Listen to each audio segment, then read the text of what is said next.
Good morning, students. Welcome to my YouTube channel ChemKnow, and today I will discuss the topic product of electrolysis. So, let's discuss about the product of electrolysis. During electrolysis, the reactions occurring at electrodes are oxidation and reduction reactions. So, जो भी electrolysis में reactions रहेंगी electrodes के ऊपर या तो वो oxidation होगी या reduction होगी.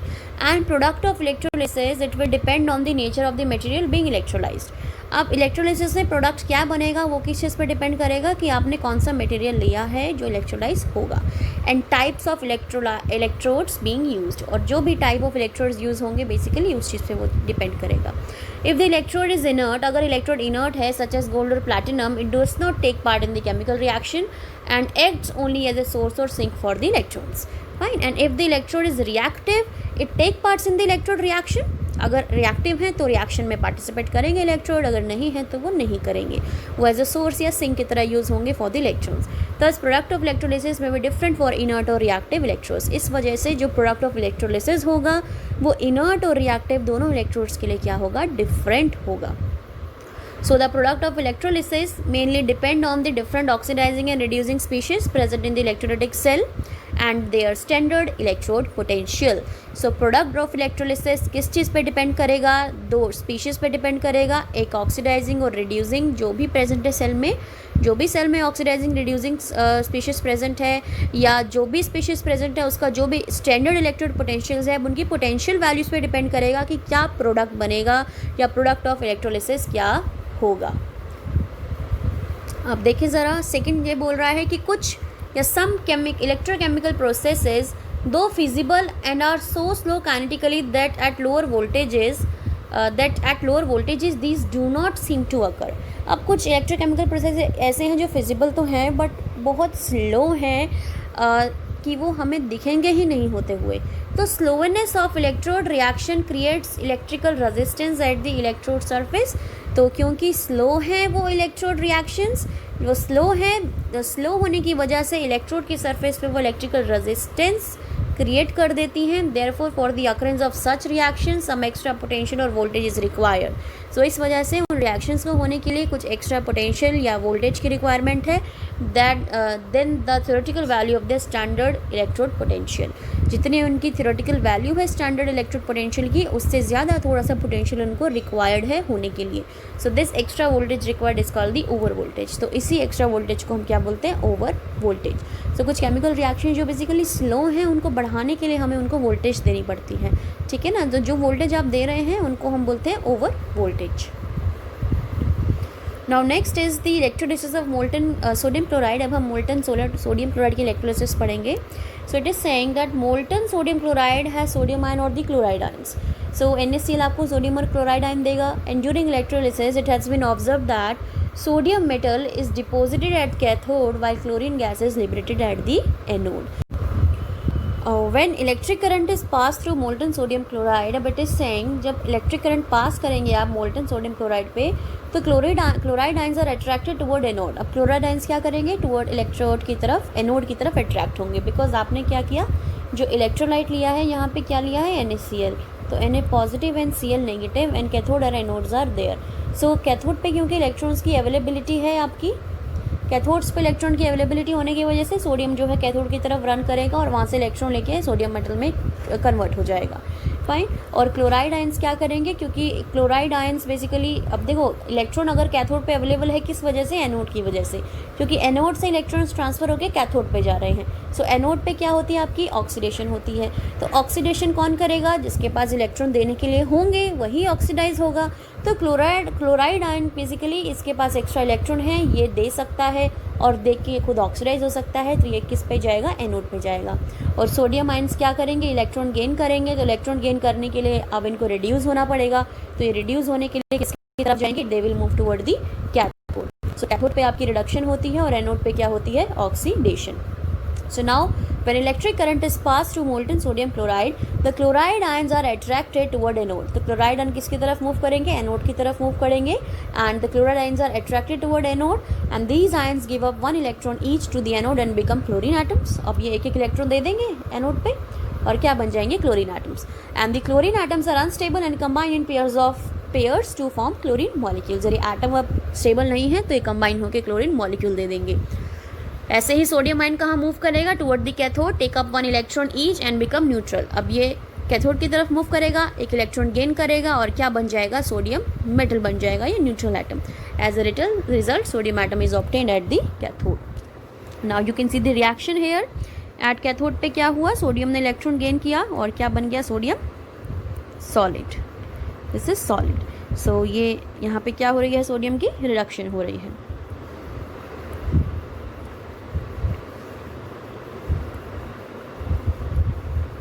एनोड पे देख सकते हैं अब आप, एनोड पे क्या है, ऑक्सीडेशन है, क्लोरीन ये बैलेंस नहीं है। मैं बैलेंस कर देती हूँ रिएक्शन कि 2 क्लोराइड आयंस है, 2 इलेक्ट्रॉन लिए, उन्होंने क्या बना दिया, क्लोरीन मॉलिक्यूल बना दिया, बिकॉज क्लोरीन एटम स्टेबल नहीं है। ठीक है, तो next is the electrolysis of aqueous sodium chloride. ना अब हम एक्वस सोडियम क्लोराइड की बात करेंगे। पहले हमने मोल्टन की बात की थी। तो एक्वस के अंदर देखें, इट मीन्स अगर आप एक्वस की बात कर रहे हैं ना बेटा, तो वहाँ पे वाटर भी है और NaCl भी है।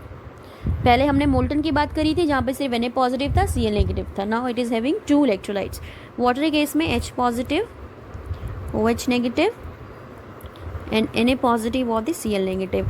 अब 2 केटायन हैं और 2 एनायन है और इन दोनों के बीच में क्या होगा, कंपटीशन होगा कि कौन सा कैथोड पे पहले जाएगा या कौन सा एनोड पे पहले जाएगा। तो ये डिपेंड करता है स्टैंडर्ड इलेक्ट्रोड पोटेंशियल पे। जिस भी केटायन का स्टैंडर्ड इलेक्ट्रोड पोटेंशियल, क्योंकि केटायन कहाँ जा रहा है, कैथोड पे जा रहा है, तो जिस भी केटायन का स्टैंडर्ड इलेक्ट्रोड पोटेंशियल जो कि रिडक्शन टर्म में है, अगर वो तो होगा more and more positive, reduction potential अगर पॉजिटिव होगा, जिसका जितना ज़्यादा वो कैथोड की तरफ जाके रिड्यूस हो जाएगा। और जिस भी एनायन का स्टैंडर्ड रिडक्शन पोटेंशियल नेगेटिव होगा जितना ज़्यादा, वो एनोड पर जाके ऑक्सीडाइज हो जाएगा। तो आप अब चूज़ करेंगे, अब ये वैल्यूज़ पे डिपेंड करता है, हम चूज़ नहीं करेंगे, ये जो एक्सपेरिमेंटल वैल्यूज़ हैं स्टैंडर्ड इलेक्ट्रो पोटेंशियल की वो बताएंगी। Fine, so in water sodium chloride ionise as this aqueous. So water also dissociate into ions, though to very slight degree, which is H positive and the OH negative. Thus the aqueous solution of sodium chloride contains these 4 ions. So when electric current is passed through the solution, chlorine gas is evolved at the anode and hydrogen gas is evolved at the cathode, and resulting solution contains sodium and the OH negative ions. तो ये process आप देखें, ये यहाँ पे NaOH बनेगा आपका, क्या बन रहा है, NaOH। फाइन, सो जब आप इलेक्ट्रोलिसिस करते हैं सोडियम क्लोराइड की, there is a formation of sodium hydroxide. So ये रिएक्शन हुई, this is the Na and this is the H2। अब देखिए बेटा, 2 यहाँ पे आपको कैटायंस की रिएक्शंस दिख रही है सोडियम की, कि सोडियम भी इलेक्ट्रॉन गेन कर सकता है और सोडियम दे सकता है, और हाइड्रोजन भी इलेक्ट्रॉन गेन करके हाइड्रोजन गैस दे सकता है। अब दोनों के इलेक्ट्रॉन पोटेंशियल देखें ज़रा, तो सोडियम की -2.71 है और हाइड्रोजन की 0 है। तो जिसका रिडक्शन पोटेंशियल जितना ज़्यादा होगा वही रिड्यूस होगा। तो इन दोनों को कंपैरिजन में H आयन के रिडक्शन पोटेंशियल ज़्यादा है, तो यानी कि अब H आयन रिड्यूस होंगे। दैट इज़ वाई आपका जो बेसिकली कैथोड है, ठीक है ना, कैथोड है, कैथोड पे कौन जाएगा पहले, H पॉजिटिव जाएगा, कंपटीशन में H पॉजिटिव जीतेगा, क्योंकि कैथोड पे होती है रिडक्शन। अब दोनों में से रिडक्शन उसकी होगी जिसका रिडक्शन पोटेंशियल ज़्यादा होगा। तो H पॉजिटिव का रिडक्शन पोटेंशियल ज़्यादा है, तो H पॉजिटिव पहले कैथोड पे जाके रिड्यूस हो जाएगा और it will give you the hydrogen gas. And the reaction with higher value of negative is E0 is preferred, and therefore reaction at cathode during is what will be this. So H positive ions electron gain करके hydrogen gas release कर देंगे। ठीक है, ऐसे ही similarly आपका anode negative charges के बीच में होगा कंपटीशन। ठीक है, अब नेगेटिव चार्जेस के बीच में कंपटीशन देखें, पहले हम ये पढ़ लेते हैं। But H positive ions are produced by the, एक मिनट बेटा, it is saying but H positive ions are produced by the dissociation of water as this। इस तरीके से H positive ions आपके प्रोड्यूस हो रहे हैं। therefore net reaction at cathode में भी written as, तो कैथोड पे जो आप नेट रिएक्शन लिखेंगे वो इस तरीके से लिखेंगे। ठीक है ना, H पॉजिटिव तो अवेलेबल नहीं था ना, था तो वाटर अवेलेबल। तो वाटर ने जब इलेक्ट्रॉन गेन किया तो इसने क्या दिया, हाइड्रोजन गैस प्रोवाइड किया और OH नेगेटिव प्रोवाइड किया। तो ये एक्चुअल में रिएक्शन होगी जो कैथोड पे होगी। नाउ एनोड पे क्या होगी, the following reactions are possible. Anode पे अब 2 रिएक्शन पॉसिबल हैं। एक तो ये कि क्लोरीन आपका ऑक्सीडाइज हो जाए, दूसरा ये आपका वाटर ऑक्सीडाइज हो जाए, बिकॉज ऑक्सीडाइज अब OH नेगेटिव नहीं होगा। देखो एक्चुअल में तो OH नेगेटिव ही ऑक्सीडाइज हो रहा है, लेकिन OH नेगेटिव ऐसा प्रेजेंट नहीं है, प्रेजेंट तो वाटर है। तो हम वाटर के टर्म में यहाँ पे लिखेंगे। जैसे हमने H का भी जो ऑक्सीडेशन हाइड्रोजन के टर्म में दिखा है वो किसकी फॉर्म में लिखा, वाटर की फॉर्म में, कि वाटर ने इलेक्ट्रॉन गेन किया, H पॉजिटिव और OH नेगेटिव आयन दिया। सिमिलरली हम यहाँ पे भी ये लिखेंगे कि आपका जो ऑक्सीडेशन है या तो क्लोराइड आयन की होगी या फिर वाटर की होगी। आप OH नेगेटिव नहीं लिख रहे हैं यहाँ पे, ठीक है। तो अगर वाटर की ऑक्सीडेशन होगी तो आपको ऑक्सीजन गैस मिलेगी, 4H आयंस मिलेंगे और 4 इलेक्ट्रॉन मिलेंगे। तो अब दोनों में देखें E0 किसका ज़्यादा, देखो अब ये बात करें हम एनोड की, एनोड पे होती है ऑक्सीडेशन, तो जिसका कम रिडक्शन पोटेंशियल होगा वो ऑक्सीडाइज होगा। तो इन दोनों में अब देखें किसका कम रिडक्शन पोटेंशियल है, क्लोराइड का कम रिडक्शन पोटेंशियल है, तो यानी कि रिड्यूस होने की टेंडेंसी कम रखता है। और अगर ये रिड्यूस होने की टेंडेंसी कम रख रहा है तो ये क्या होगा, ऑक्सीडाइज होगा। तो आपका जो एनोड पे जाएगा वो क्या जाएगा, क्लोराइड आयन। तो क्लोराइड पहले ही ऑक्सीडाइज हो जाएगा, it will win in the competition.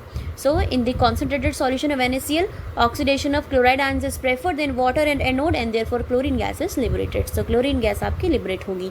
तो सॉल्यूशन में क्या रह जाएगा आपका, सॉल्यूशन में एक तो OH आयन रह जाएंगे, दूसरा आपके सोडियम पॉजिटिव आयंस रह जाएंगे, ये 2 आयंस रह जाएंगे। फाइन, तो दोनों आयंस बनाएंगे क्या कंबाइन करके, सोडियम हाइड्रोक्साइड। तो आपके इलेक्ट्रोलाइटिक सेल में जो सॉल्यूशन बचेगा बाद में, that will be the sodium hydroxide. ये प्रिपरेशन है सोडियम हाइड्रोक्साइड की जो 10th क्लास में पढ़ते हैं। So this is the net reaction that your NaCl plus water will give you Na positive, OH negative ions in the solution, the hydrogen gas and the chlorine gas. Thus, during the electrolysis of aqueous sodium chloride, hydrogen gas is liberated at the cathode and chlorine gas is at the anode, and the solution contains the sodium hydroxide. Fine. Now next is the electrolysis of water. So water की electrolysis करेंगे अब हम। Water containing a few drops of acid or alkali becomes good conductor. ठीक है। So electrolysis of water may be carried out by taking some water in an electrolytic cell. तो हम electrolysis of water कर सकते हैं कैसे, कि हम कुछ पानी को इलेक्ट्रोलाइटिक सेल में ले लें और हम उसमें 2 ग्रेफाइट इलेक्ट्रोड्स इंट्रोड्यूस कर दें। Now connect these electrodes through a ammeter to a battery. It is observe that ammeter does not show any deflection, this show that water is a bad conductor of electricity.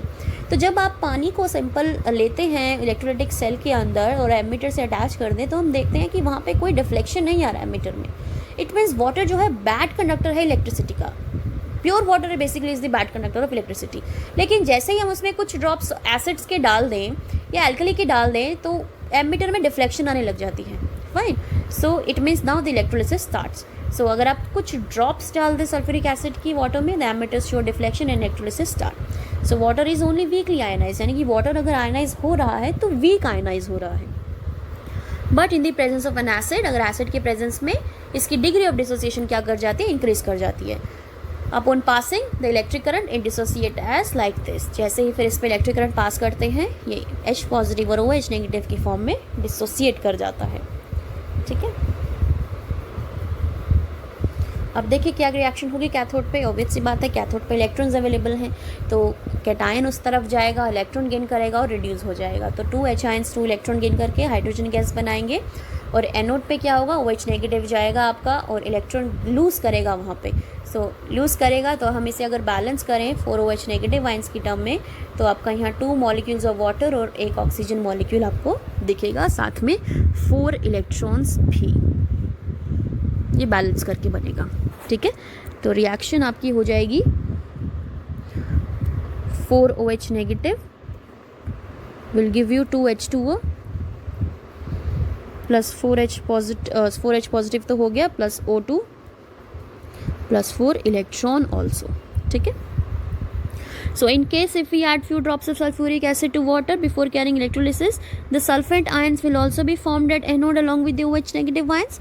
अब हम अगर sulphuric acid की कुछ drops डाल दें तो यानी कि अब उसके साथ में अब OH नेगेटिव के साथ और कौन से आयंस होंगे, सल्फेट आयंस होंगे। तो दोनों ही कंपटीशन में है अब, है ना। अब दोनों ही किस में है, कंपटीशन में है। तो अब ये डिपेंड करता है कि OH नेगेटिव जाएगा या सल्फेट जाएगा, तो हम देख लेते हैं। अब it is saying in this case both hydroxide and sulphate ions move toward anode. So however sulphate ions will not be release since the discharge potential is more as compare to the OH negative ions. अब sulphate ions जो हैं वो release नहीं होंगे क्योंकि उनका discharge potential जो है ज़्यादा है OH नेगेटिव आयंस के कंपैरिजन में. So gases oxygen and hydrogen are collected at the anode and cathode respectively. So इस वजह से आपका सल्फेट आयन एनोड पे ना जाके क्या जाएगा, एनोड पे आपका OH नेगेटिव आयन जाएगा. तो सल्फेट आयन रिलीज नहीं होंगे क्योंकि उनका डिस्चार्ज पोटेंशियल जो है वो ज़्यादा है as compare to OH negative ions. तो OH negative ions are the better reducing agent, तो OH नेगेटिव आयंस जाके रिड्यूस हो जाएंगे. सो गैसेज अगर हाइड्रोजन ऑक्सीजन को कंसिडर करें आप, they are collected at the cathode and anode respectively. On measuring the volumes, the volume of hydrogen collected is found to be twice the volume of oxygen, and this shows that the two elements H and O are present in the water in the ratio of 2:1. ये चीज़ हम 10th class में पढ़ चुके हैं पहले कि आपकी जो गैसेस बनती है वो 2:1 रेशियो में बनेगी. 2:2 रेशियो बनेगा आपका हाइड्रोजन का और 1 रेशियो आएगा ऑक्सीजन का. Now the electrolysis of aqueous copper sulphate solution. Copper sulphate solution का अगर हम इलेक्ट्रोलिसिस करेंगे तो अगेन आपकी कॉपर सल्फेट में Cu2 positive, SO4 2 negative, and क्योंकि एक्वस है तो H positive and OH negative. Now 4 ions are there, 2 positive and 2 negative. There will be competition, the one who will win will discharge or will produce products at the cathode and the anode.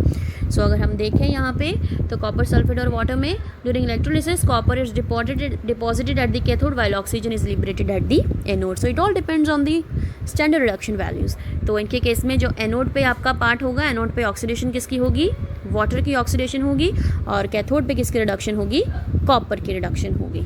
ठीक है.